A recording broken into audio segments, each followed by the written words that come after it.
1946. A deadly secret lurks in a quiet village. A mysterious man arrives, a shocking murder, and Hercule Poirot must solve the case before another life is taken. But what if the killer is still out there? It was a cool, still spring morning in 1946 when Lynn Marchmont returned to her village of Wormsley Vale. The war had stripped her of so much, so many years, so many memories. But here, in this quiet corner of England, she hoped to reclaim what was lost. The landscape, green and gentle, stretched before her, offering a sense of solace she desperately needed. Yet, as Lynn passed the familiar cottages, a strange weight pressed upon her chest, as if the earth beneath her was heavy with the memories of things left unsaid. The years of war, filled with chaos and fear, had hardened her, and now, in the peacefulness of home, she found only a strange emptiness. Her engagement to Rowley Clode, once a source of comfort, now felt more like an obligation than an act of love. He was steady, reliable, everything a woman could want in a husband, but Lynn had grown to feel like a mere fixture in his quiet, predictable life. The quiet moments by the fire, the long walks by the river, they all seemed rehearsed, like a script she could no longer follow. Something inside her longed for more, something that Wormsley Vale could not offer.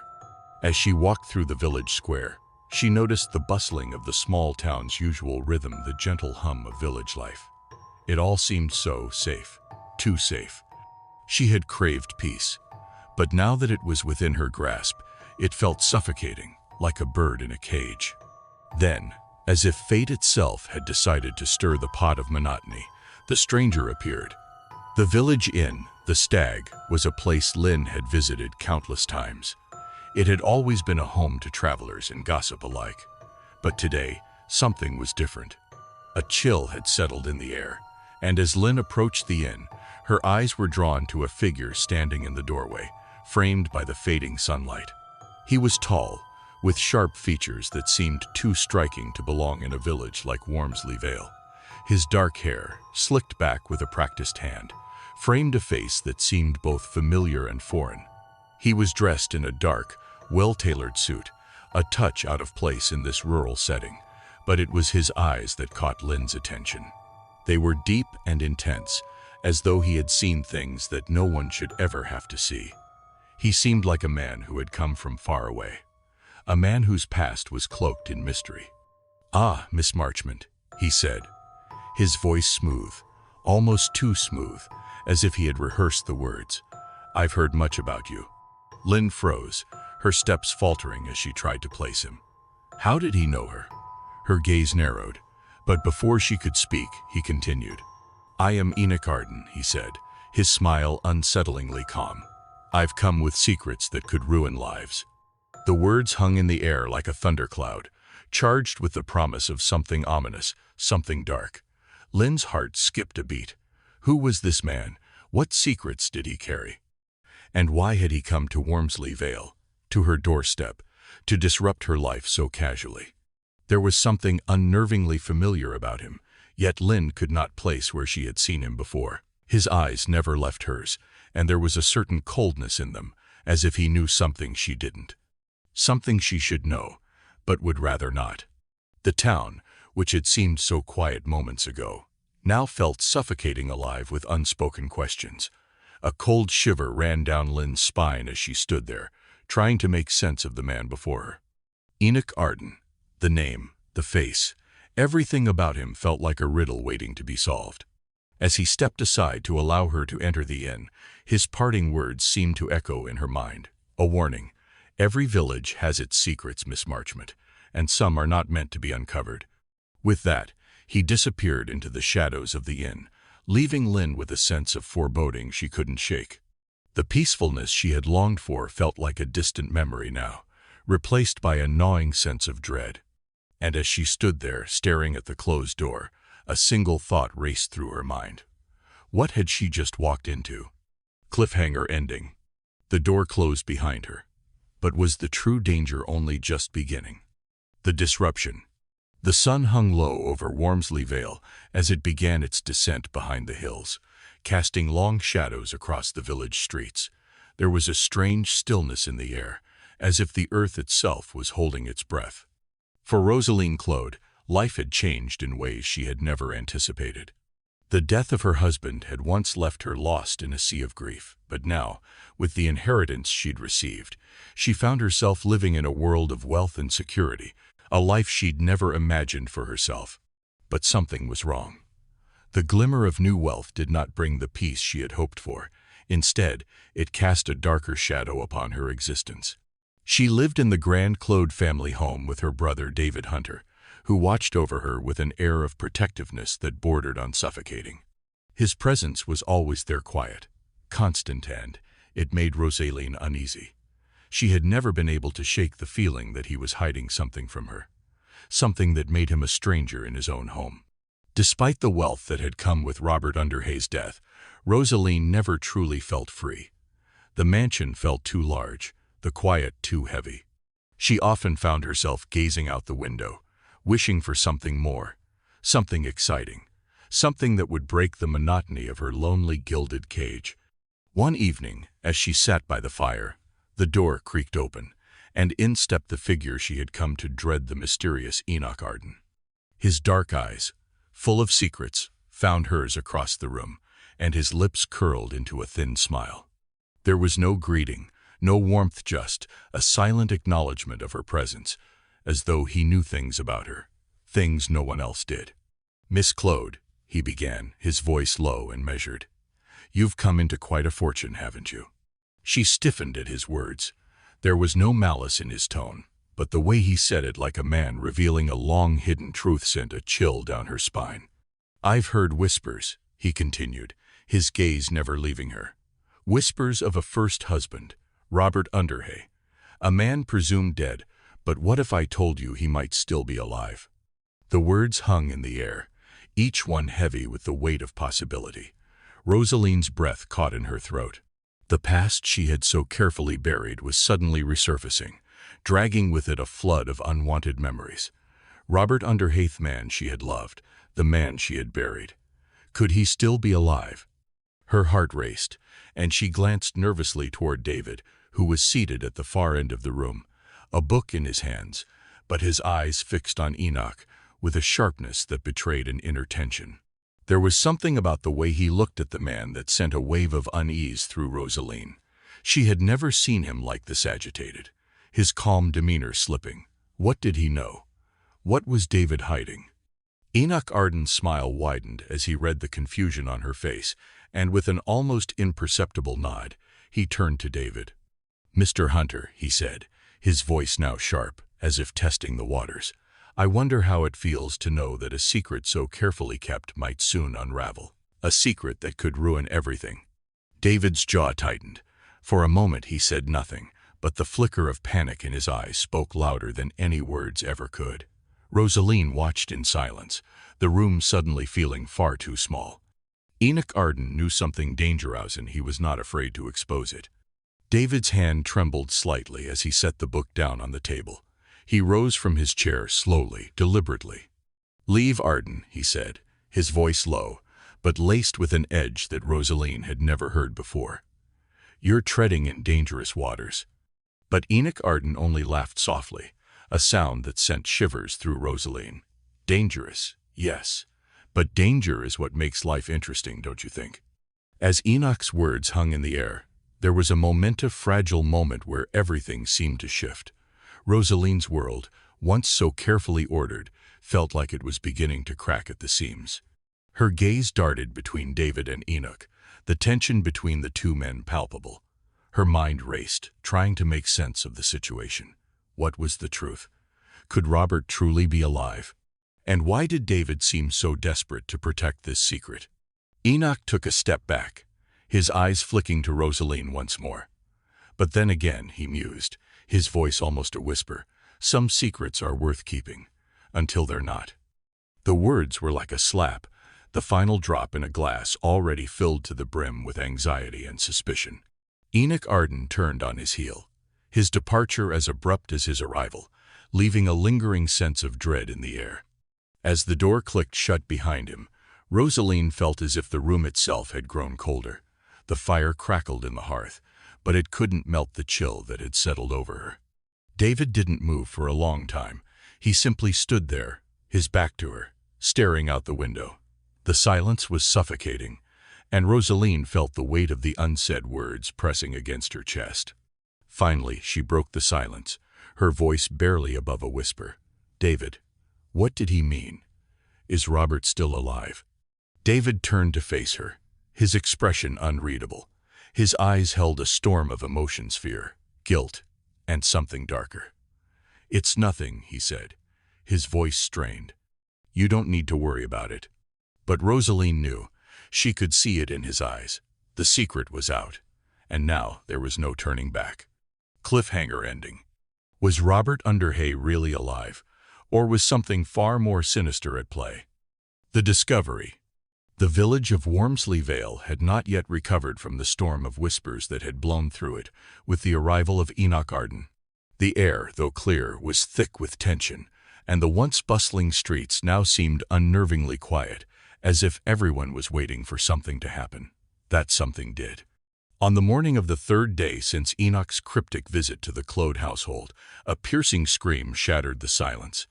The cry echoed through the narrow streets of the village, drawing villagers to the windows and doorways, their gazes searching for the source of the commotion. At the inn, the Stag, where Enoch had been staying, the source of the scream was soon revealed. Enoch Arden's body was discovered in his room, sprawled unnaturally across the floor beside the fireplace, his skull gruesomely shattered against the sharp edge of the marble fender. The cold, lifeless body seemed to tell a story of sudden violence, of a life snuffed out in the blink of an eye. But there was something about the way Enoch lay there, his fingers curled tightly, almost as if he had been trying to protect himself, or perhaps grasping at something in the air just before his death. It was a grisly scene, one that left the onlookers breathless and filled with a sense of unease that could not be shaken. But more than the gruesome nature of the death, there was the chilling question that no one could answer. Who would want Enoch Arden dead? The constable, a young and inexperienced man, was quick to arrive on the scene, but he did not have the necessary skills to make sense of it all. This was no ordinary death, and it was quickly determined that they would need someone with far more expertise. A telegram was sent, carried through the winding paths to London with a sense of urgency. And just hours later, the familiar figure of Hercule Poirot arrived in Wormsley Vale, his sharp eyes scanning the quaint village as he stepped off the train. The moment Poirot entered the Stag, a chill seemed to fall over the room. He didn't need to say a word. His presence alone commanded attention. His dark eyes, piercing and methodical, moved from one person to the next, noting the slightest details: the trembling of a hand, the nervous glance of a villager. Poirot's mind was already working, assembling pieces to a puzzle that no one else could yet see. Enoch's body had already been removed, but Poirot's sharp gaze lingered on the room where the man had died. He stepped forward, his polished shoes making no sound on the creaking floorboards. There, by the fireplace, the shattered remnants of the scene lay before him. A pool of blood had stained the rug beneath the hearth, and a faint, almost imperceptible mark remained on the edge of the marble fender. Poirot bent down, examining it closely. His fingers hovered just above the spot, as if sensing something unseen. "A violent death, n'est-ce pas?" Poirot murmured to himself, straightening up. His voice was soft but held an undeniable authority, and those in the room, drawn to him like moths to a flame, leaned in closer. But why this particular method? A blow to the head? No, no. This is a message left by the murderer. The constable cleared his throat nervously. "Monsieur Poirot, we found no sign of forced entry. It seems Enoch was alone in the room when he was attacked." Poirot's eyes flicked to the constable, then to the innkeeper, whose nervousness was palpable. "Ah, yes, but there are other ways to enter a room, n'est-ce pas? Windows, secret passages. There are always secrets." Poirot's gaze shifted to the other villagers in the room. A young woman clutched her shawl tightly around her, her eyes darting nervously. A man, no older than 30, stood with his back to the wall, his arms crossed, an air of discomfort radiating from him. The innkeeper seemed to be avoiding Poirot's gaze altogether. Poirot's sharp eyes caught the innkeeper's subtle movement, this shift in posture, the slight gulp that could have been nothing, or perhaps something more. Poirot's lips quirked into a small, knowing smile. A murder, yes, but a murder that tells us many things. You see, my friends, there is always more than meets the eye. The room fell silent, save for the crackling of the fire. The tension in the air was thick, each person now aware of Poirot's unfailing ability to see what they wished to hide. He didn't need to ask any questions. Yeth had already gathered all the information he needed. Poirot's gaze now turned to the door, where David Hunter had just entered. The man's face was pale. His jaw clenched as he took in the scene. His eyes darted nervously between Poirot and the gathered villagers. There was no love lost between David and the French detective, and Poirot was acutely aware of it. Poirot did not move toward him, but merely nodded in acknowledgement. "Ah, Monsieur Hunter, I have been expecting you," he said, his voice soft but laden with implication. "I trust you've heard the news of Mr. Arden's unfortunate demise." David's eyes narrowed slightly, but he said nothing. Instead, he moved past Poirot and headed towards the window, looking out over the quiet village. Poirot's eyes flicked to the others in the room, silently observing their reactions. There was more to this death than just a simple murder. This was a dangerous, deadly game, and Enoch Arden had been the first player. But who were the others? And what secrets did they carry? As the room filled with silence once more, Poirot turned on his heel and made for the door. "I shall begin my investigation in earnest," he said, his voice colder now, like the winter wind. "But rest assured, mes amis, I will find the truth, and when I do, it will change everything." Cliffhanger ending. Who had the motive to kill Enoch Arden? And what secrets did he take to his grave? The investigation begins. The sun hung low in the sky, casting long shadows across the cobblestone streets of Wormsley Vale as Poirot paced back and forth in the quiet study of the Stag. His mind was a labyrinth of thought, each turn leading him deeper into a mystery that seemed to be getting darker by the hour. Enoch Arden had been murdered, but the more Poirot uncovered, the more questions arose. He had known men like Enochman with hidden faces, with secrets buried so deep even they had forgotten them. But Enoch Arden was no ordinary man. Poirot paused by the window, staring out at the village as it went about its business, unaware that the pieces of a puzzle were slowly, inevitably coming together. There was one detail that gnawed at him, a whisper that echoed in his mind. Who was Enoch Arden really? The name alone seemed false, almost contrived. It was as if Enoch had chosen to wear a mask that no one could pierce. Every man had a past, and for some that past could be a very dangerous thing. The fact that Enoch had come to Wormsley Vale, a stranger, with vague promises of dark secrets, only made the whole situation murkier. Poirot's concentration was interrupted when Major Porter entered the study. He was a tall man with graying hair and the kind of military bearing that commanded attention, but his eyes were clouded with something far darker than mere fatigue. He stepped into the room and closed the door behind him, lowering his voice as if he feared being overheard. "Monsieur Poirot," he said, his voice hoarse with anxiety. "I've come to share something I've just discovered. I think you'll find it most unsettling." Poirot straightened, his curiosity piqued. "Unsettling, you say? Please, Major, do tell." Major Porter hesitated, then took a deep breath, leaning in closer. "I believe I know who Enoch Arden was, or rather, who he truly is. He's not Enoch Arden at all." Poirot's eyebrows arched, his expression unreadable. "None. Then who is he?" "Robert Underhay," Porter replied, his voice barely above a whisper. "I'm almost certain of it. A man I knew years ago. A man presumed dead, but I now have reason to believe he's been living under a false identity for years." The name struck Poirot like a blow. Robert Underhay. A name that had once been a part of a tragedy, a disappearance that had baffled the local authorities. Underhay had been a young man of means, involved in a scandalous affair with Rosaline Claude, the very same woman whose past now seemed to be entwined with Enoch's death. Could it be? Could this Robert Underhay, this shadow of a man, have returned, only to die in such a brutal fashion.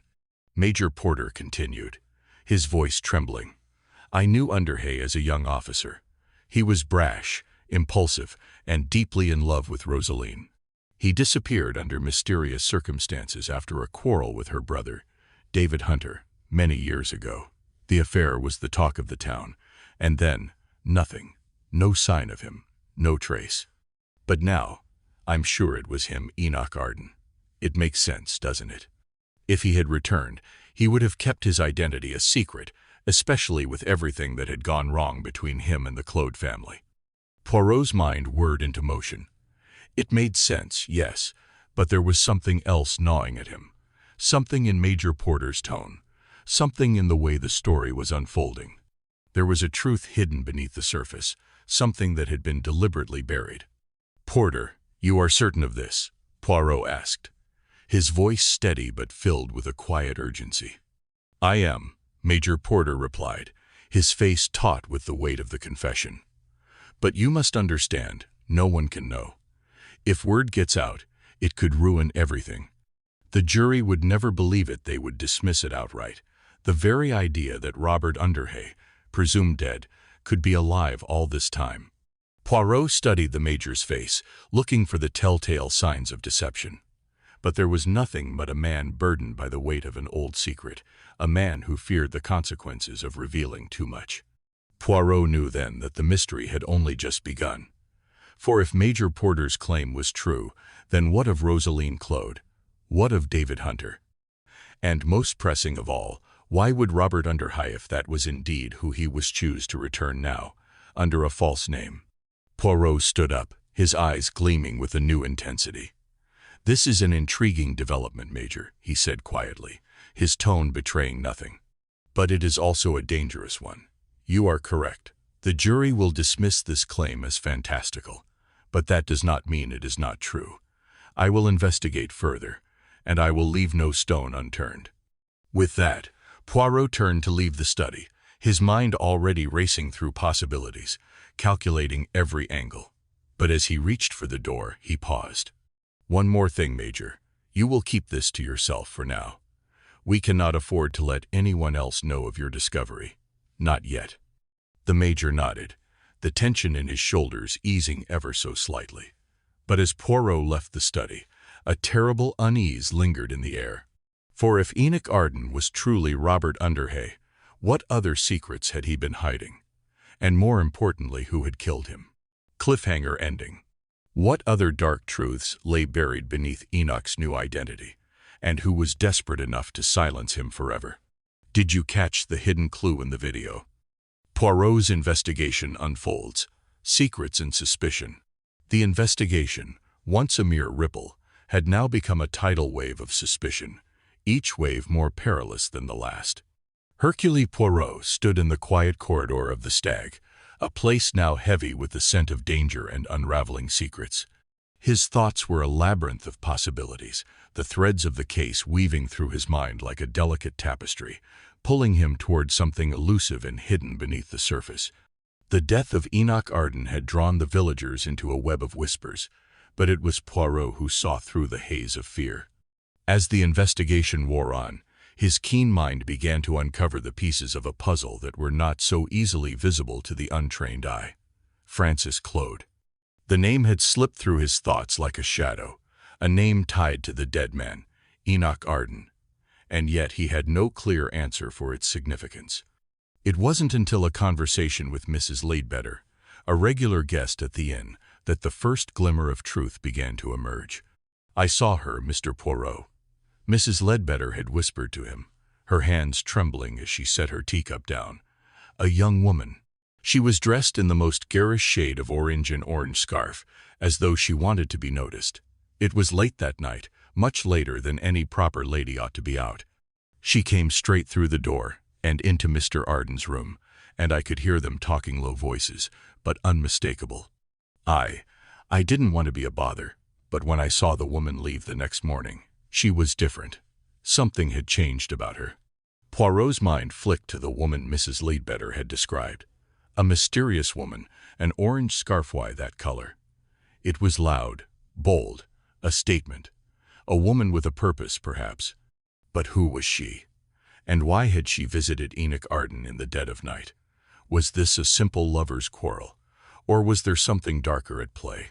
Poirot's eyes narrowed as he pieced together the fragments.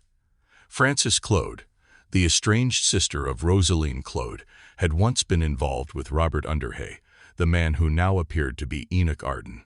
Had Frances returned to Wormsley Vale to confront the man who had once played such a dark role in her life? Or had she returned for something else, something far more sinister? But before Poirot could answer his own questions, another piece of the puzzle fell into place. David Hunter, the brother of Rosaline Claude, and a man with a temperament that seemed to darken with every passing moment. A man who had always loomed in the background, his presence more a shadow than a personality. But no, now, there was something unsettling about him. His proximity to the case, his known animosity toward Robert Underhay, it all pointed in one direction. Poirot met with David Hunter in the study of the Stag, his calm demeanor in stark contrast to the seething anger that simmered beneath David's facade. The man's hands fidgeted with his coat cuffs, his eyes darting to the window, avoiding Poirot's steady gaze. "You suspect me, don't you, Poirot?" David's voice was low, strained, but his words were laced with an odd certitude, if he had already convinced himself of something sinister. Poirot studied him intently, noting the tension in his posture, the way his jaw clenched as if holding back something more than words. "I suspect no one, monsieur. I simply ask questions, questions that need answers." David's eyes flickered with frustration. "I know what you're thinking. It's all too convenient, isn't it? Enoch Arden, Robert Underhay, whatever his name is. And then I'm suddenly a suspect because of old grudges, old ties. But you're wrong. You don't know me, Poirot." Poirot's voice remained calm, his mind running over every moment he had observed since his arrival. "But I do know, monsieur. You are a man of pride, a man who holds his family's name above all else. And yet, you seem to struggle to keep a grip on it. What secrets does your family hide, Monsieur Hunter?" David flinched, his face going ashen for the briefest of moments before he regained his composure. "Nothing. There are no secrets here. There's only the truth of a family torn apart by scandal." Poirot took a slow step forward, his eyes unwavering. "A family torn apart by scandal, yes, but perhaps one whose pieces have been put together again in the most unexpected of ways. The truth, monsieur, lies not in the questions you wish to answer, but in those you refuse to face. Tell me, David Hunter, what is it that truly haunts you?"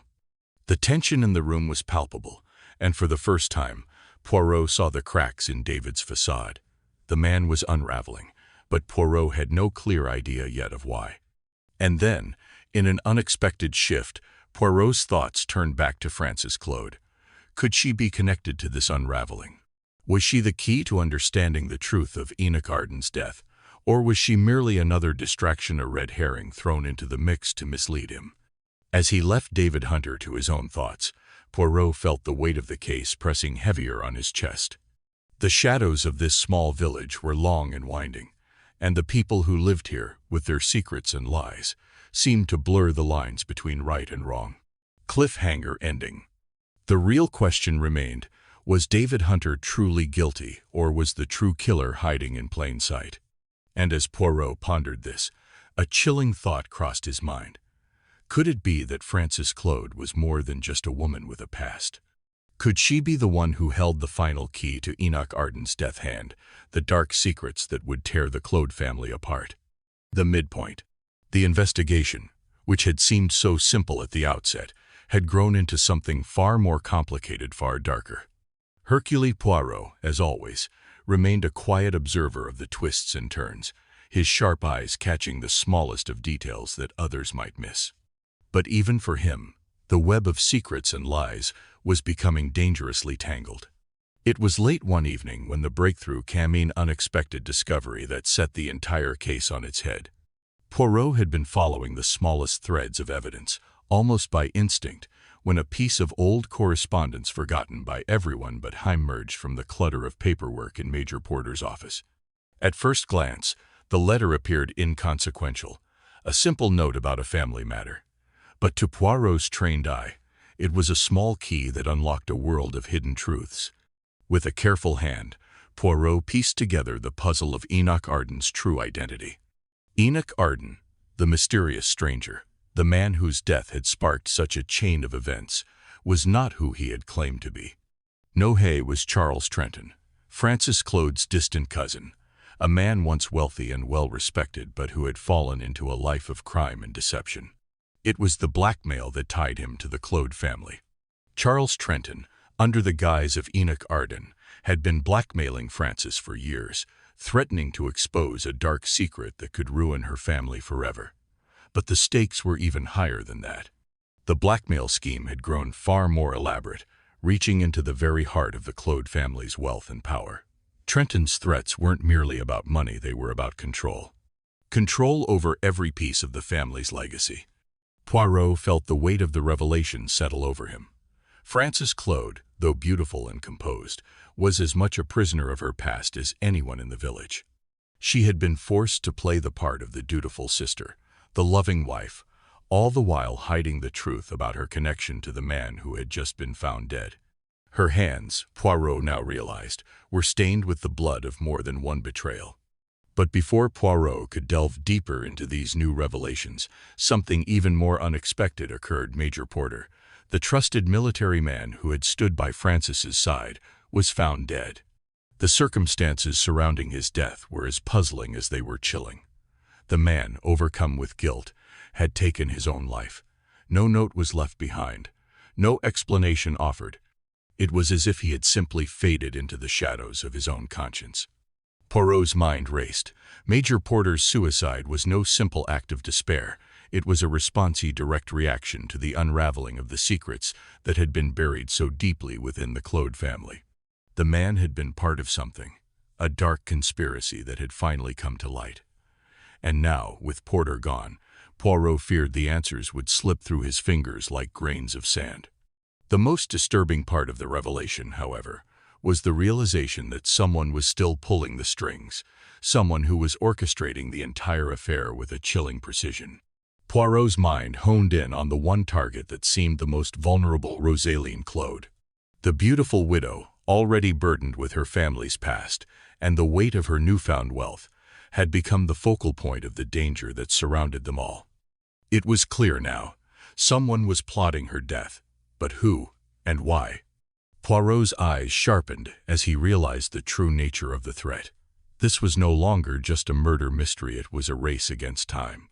The killer, or killers, had become more calculated, more daring, and now Rosaline was at the very center of their web.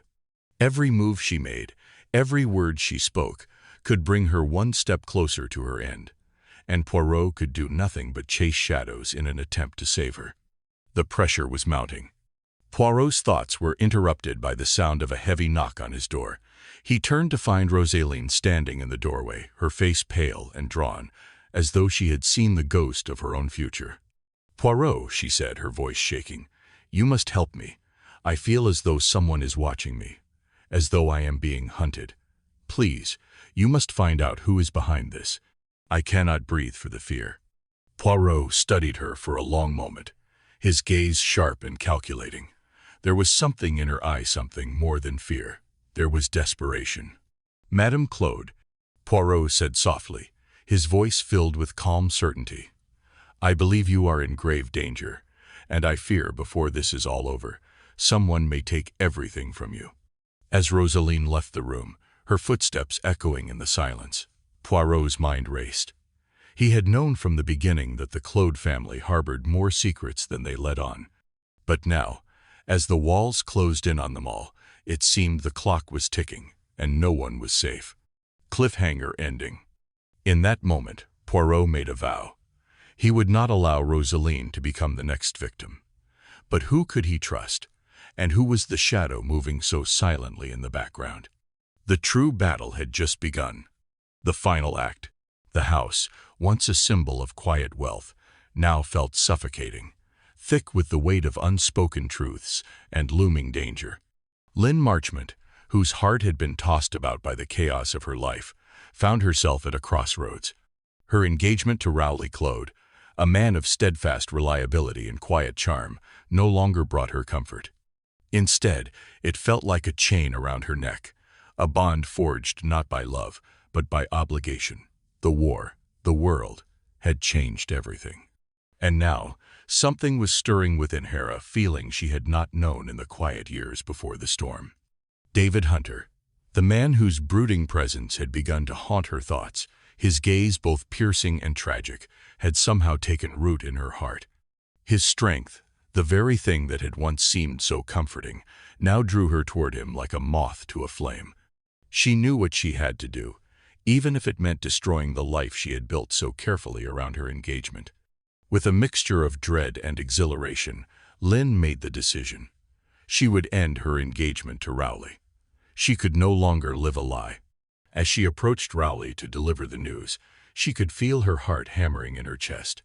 She had never seen him like this, his face flushed with anger, his jaw clenched in tight, violent lines. But she steeled herself, her resolve unshaken. "Rowley," she began softly, her voice trembling despite her attempt to control it. I cannot marry you." The words hung in the air, as though time itself had stopped. Rowley's eyes darkened, his expression morphing from confusion to hurt to something far more dangerous. "You're leaving me." Rowley's voice was low, dangerously quiet. "After everything I've done for you." Lynn's heart sank as his face twisted in a mask of jealousy and rage. "This is not the end of it, Lynn. You don't get to walk away from me like this." He spat, his eyes gleaming with a fury she had never seen before. It was in that moment that Lynn realized the depth of Rowley's obsession. The gentle, steady man she had once known had been consumed by something darker, something violent. Meanwhile, Hercule Poirot, ever the methodical observer, continued to sift through the puzzle that had now enveloped the lives of the Claude family. The investigation had already yielded astonishing revelations, but Poirot knew there was still more to uncover, more lies to untangle, more truths buried in shadows. In a quiet, sunlit room, Poirot reviewed the evidence once again, his sharp mind piecing the scattered fragments together. And then, the breakthrough arrived.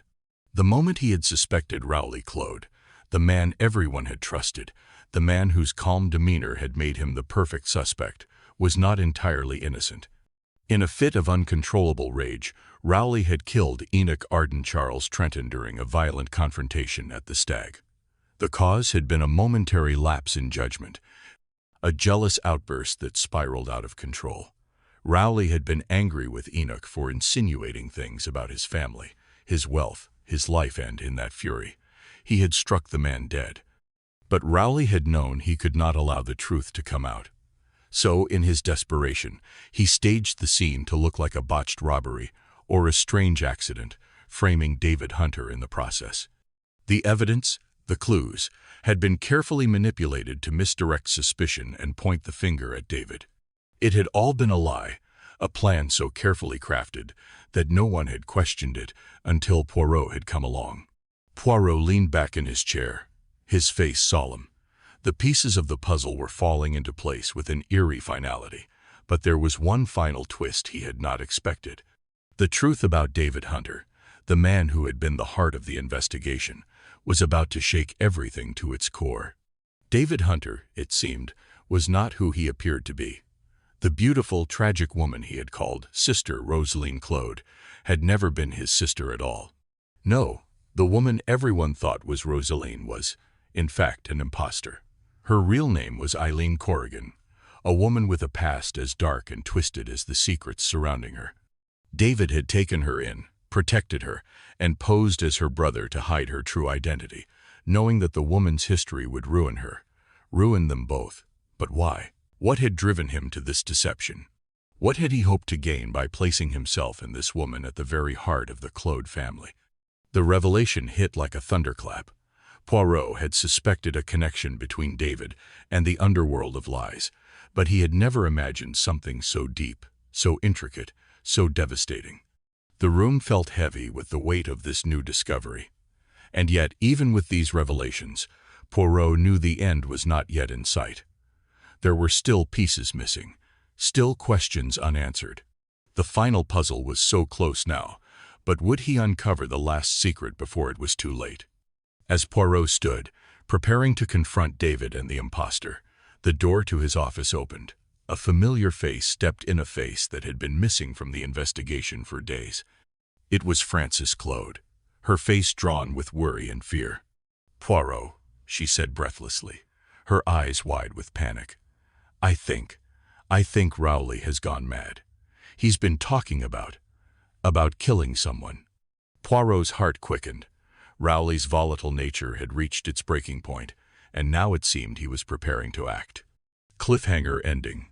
But the real question remained: who was he planning to kill? Climax. The atmosphere in the grand drawing room of the Claude estate was thick with tension. The storm outside raged, but within the confines of these walls, it was the storm of truth that threatened to shatter everything. Hercule Poirot stood, his back straight, his mind sharp as ever, preparing for a confrontation that would unravel the last vestiges of a web so tangled, so fraught with deception, that no one had been able to see the truth until now. Rowley Claude, trembling with a mixture of guilt and rage, stood before him. The man whom everyone had thought capable of anything, the one whose jealousy and temper had sparked suspicion, now looked like a man broken by the weight of his own mistakes. "You think I did it, don't you?" Rowley spat, his eyes wide with defiance, but the flicker of fear beneath them was unmistakable. "You think I killed her, that I killed Arden, that I poisoned Rosaline?" He laughed bitterly, a hollow sound that echoed in the silence. "But you're wrong. I never killed anyone, not the way you think." Poirot didn't flinch, his gaze unwavering. "It is true, Monsieur Claude. You are guilty of much, but not of the death of Enoch Arden. You acted out of jealousy, out of passion, but your hands are not stained with blood, at least not that of your beloved sister Rosaline." Rowley's eyes widened at the mention of Rosaline. He took a hesitant step forward, but Poirot's next words froze him in place. "No, Monsieur Claude," Poirot continued, his voice calm but cutting. "The true villain is someone who has been hiding in plain sight, someone who has orchestrated this entire tragedy. And that man is David Hunter." The words hung in the air, hanging like a guillotine poised to fall. Rowley stumbled back, his face blanching. "David? Number, it can't be. David was just trying to protect Rosaline. He loved her. He would never." Poirot raised his hand, silencing Rowley's protests. "He loved her, yes, but not in the way you think, Monsieur Claude. He did not love her as a brother. No, it was greed that drove him. The woman you know as Rosaline is not Rosaline at all. Her true name is Eileen Corrigan, and she was never meant to inherit the Claude fortune. That, my friend, was always intended for David." The room was heavy with disbelief, the pieces of the puzzle falling into place in ways no one could have anticipated. Rowley's eyes darted between Poirot and the ground, as if trying to comprehend what was being said. Poirot continued, the weight of his words sinking in. "David Hunter had a plan so insidious that it would make you question everything. He deliberately poisoned Rosaline Eileen with morphine. Slowly, meticulously, he silenced her. Knowing that her death would clear the way for him to inherit the Claude wealth, he wanted the fortune for himself, and he would stop at nothing to get it." The silence in the room was deafening. Rowley was visibly shaken, his hands trembling. But why? Why did he involve me in all of this?" he whispered, his voice barely audible. Poirot stepped closer, his eyes sharp and full of purpose. "David knew that your jealousy and your temper would make you an easy scapegoat. He played you, Monsieur Claude, to draw suspicion away from himself. It was all part of his plan, his cruel, calculated plan to inherit what he believed was his by right." At that moment, the sound of footsteps echoed from the hallway. Frances Claude entered the room, her face pale, her eyes wide with panic. "Poirot," she exclaimed, breathless. "David, he's gone. He's escaped." Poirot's mind raced. He had anticipated this, of course. David Hunter would not let his crimes be exposed without a fight. With quick precision, Poirot instructed Frances to gather the servants and lock down the estate. There would be no escape for David now. But just as Frances turned to obey, Poirot's sharp ears caught something faint rustling sound from the other side of the room. He spun, his eyes narrowing. The door to the study creaked open, and a figure emerged, silhouetted in the dim light. It was David Hunter. But he was not the same man who had come to Poirot in the beginning, humble and anxious. No, this David was a man on the edge, a man who knew his time was up, and was prepared to fight to the death to escape. His eyes burned with desperation, a flicker of madness in them. "You're too late, Poirot," he snarled, his voice low and threatening. "You think you've won, that you've unraveled everything. You don't know who you're dealing with. You think I'd let you take everything from me." Poirot remained calm, his fingers lightly brushing his mustache. "It is not I who will take everything from you, Monsieur Hunter," he said, his voice steady but full of the authority that only Poirot possessed. "It is the truth, the one thing you cannot escape." David took a step forward, his hand trembling as he reached for something in his pocket. A gun. He was ready to end this once and for all. But before he could raise the weapon, a loud crash echoed through the room. The door flung open, and a figure appeared, a man dressed in the unmistakable uniform of the local constabulary. "Freeze, Mr. Hunter," the officer shouted, his voice commanding. "You're under arrest for the murder of Eileen Corrigan and the attempted murder of others." David turned, his eyes wide with disbelief. His last chance at escape had vanished. With a swift, brutal movement, he dropped the gun and fell to his knees, the weight of his actions finally sinking in. Lynn Marchmont, who had been standing in the doorway, looked on with mixed emotions: relief, sorrow, and something else, something she couldn't quite place. She had loved David, but now she saw him for what he truly was: a man driven by greed, capable of the most heinous of acts. Poirot's sharp gaze lingered on Lynn for a moment, and for the first time in the investigation, he saw her in a new light. She had been a pawn in all of this, but now perhaps she could find peace. As the officers led David away, Poirot turned to Lynn. "You will be all right, mademoiselle. In time you will heal. You are free of the poison he put in your life." Lynn nodded, her eyes hollow with the weight of it all. "But what about Rowley?" she asked, her voice fragile. Poirot's lips curled into a small, knowing smile. "Monsieur Claude, despite his flaws, is a man of honor. I believe he is the right man for you. It is not too late." And as the final scene unfolded, the storm outside subsided. For some, the past would remain a shadow. But for others, the future held the promise of a new beginning. Cliffhanger ending. As Poirot prepared to leave the Claude estate, the faintest sound of a door creaking open caught his attention. He turned, his eyes narrowing in suspicion. From the corner of the room, a voice whispered softly, almost imperceptibly, "Did you think this was truly the end?" Poirot froze. The question lingered in the air, chilling him to the bone. Was this truly the end, or had something far darker, far more dangerous, been left lurking in the shadows? Poirot's reflection. The final flicker of the storm's fury had died down, leaving the night eerily still.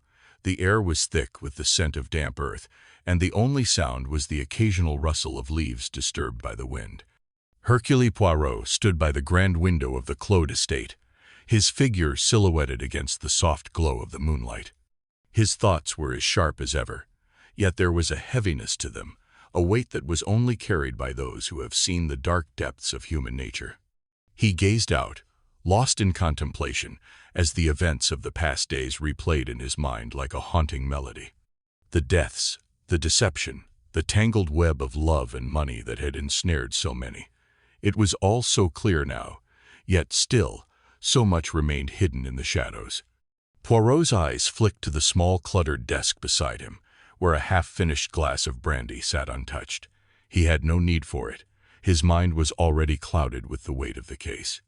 Slowly, methodically, he lifted his hand to adjust the precise line of his mustache, the gesture almost automatic, as if trying to steady his thoughts. "There are things that no one could have anticipated," he muttered to himself, in his soft, contemplative voice. 3 deaths in one tale, one an accident, one a suicide, and one cold-blooded murder. It is a story of profound tragedy, of lives destroyed by the unrelenting forces of greed and jealousy. Each one of them, each one connected by the invisible strings of their desires. And yet, in the end, it was not just the act of violence that claimed them, but the hearts that were led astray. He turned away from the window, his sharp eyes focusing on the fire crackling softly in the hearth. The flames flickered and danced, casting shadows that seemed to move with a life of their own. His reflection in the glass was a ghostly silhouette, just as the case had left him filled with the echoes of the lives he had touched. "Love, mon ami," Poirot continued, his voice tinged with the weight of experience, "is a force more powerful than most people realize. It can bind people together in the most beautiful ways, but when twisted and corrupted by desire and greed, it can unravel them just as easily."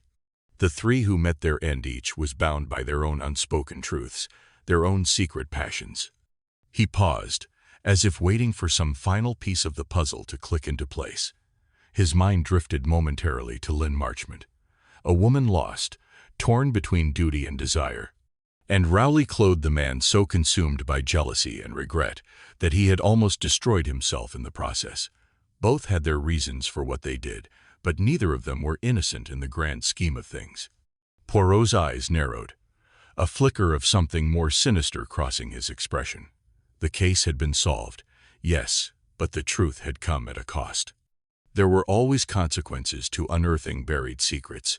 The scars left behind would never fade for some, and perhaps there was more at play here than met the eye. And then, with the calm certainty that only he could possess, Poirot spoke again, the words heavy with implication. "But my friends, the true question remains. What happens when the lies do not end, when the falsehoods continue to grow, feeding on the very fabric of reality itself?" His gaze drifted to the shadows in the corner of the room. They seemed to stretch and twist, as if something were waiting, hidden, lurking, just beyond his reach. A chill ran down his spine, but Poirot remained still, his eyes sharp and knowing. He was used to feeling the weight of unseen eyes upon him. But tonight, something felt different. The case may have been solved, but the questions were far from over. "Love and money collide," he muttered to himself, almost as if rehearsing the final thoughts of the case. "When these forces are at war, there can only be chaos. And chaos, my friends, is a fertile ground for even more sinister truths to grow." Poirot's fingers tightened around the edge of the chair, and for a moment, just a moment, the veneer of calm he was known for cracked. What if this case had not been the final one? What if the forces at work in this twisted tale had not been fully uncovered? What if someone had been left behind in the shadows, waiting for the right moment to strike? The air in the room shifted, the tension palpable, as Poirot slowly turned, his gaze falling upon the door. The slightest sound, a footstep perhaps, echoed faintly from the corridor beyond. But it wasn't the sound that caught his attention. It was the absence of anything afterward. The silence stretched on for far too long, and Poirot's instincts screamed. Cliffhanger ending. The door to the drawing room creaked open slowly, the dim light of the hallway spilling in, but no one entered. Poirot's heart skipped a beat. Something was wrong. With calculated precision, Poirot reached for his coat, his mind already racing. "So it is not yet over, mon cher," he whispered, almost to himself. "No, I do not believe it is." Before he could take another step, the door slammed shut, and the sound of something heavy hitting the floor echoed through the room. Poirot froze, his breath caught in his chest. In that instant, he knew this was not just a clue. This was a warning. And as the storm raged once more outside, the room was filled with a sense of impending danger, something darker than before, something that Poirot was only beginning to understand.